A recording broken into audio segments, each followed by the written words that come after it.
Bonjour. Maintenant que l'on a défini les besoins des occupants et le contexte climatique, on s'intéresse au site d'implantation du projet.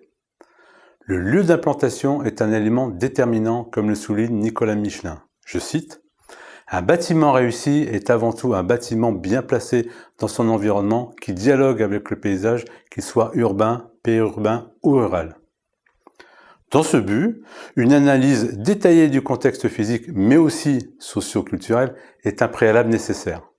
Dans ce module, nous nous intéresserons essentiellement aux éléments physiques du site, c'est-à-dire du site proprement dit, de l'environnement construit, du microclimat local. Le relief, la biodiversité, flore et faune, le patrimoine végétal et la qualité de l'air sont des éléments particulièrement impactants.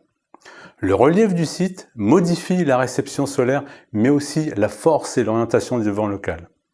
La préservation de la biodiversité et du patrimoine végétal sur le site sont des contraintes, mais aussi des atouts pour l'implantation des bâtiments. La qualité d'air, selon son degré de pollution, doit inciter à élaborer des stratégies de protection des usagers. L'environnement construit ou non influe également sur la réception solaire, mais aussi sur la force et l'orientation du vent local.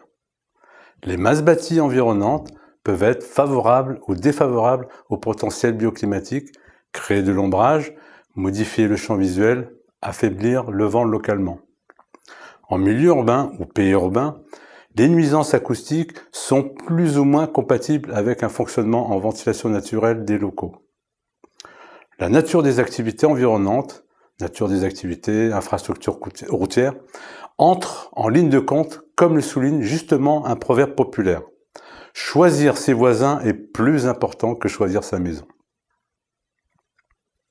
Nous avons vu dans le précédent module le climat sur une grande échelle géographique. Le site et l'environnement construit ou non construit environnant interfèrent avec les variables climatiques et façonnent des microclimats qui peuvent s'écarter notablement du climat à grande échelle ou de la station météorologique la plus proche. Cette interférence forte redessine localement les champs des températures, des vitesses et d'orientation du vent dominant tel qu'il est indispensable de caractériser pour réussir l'implantation du bâtiment. Nous commencerons en premier lieu par un brainstorming pour faire ressortir les éléments principaux du contexte.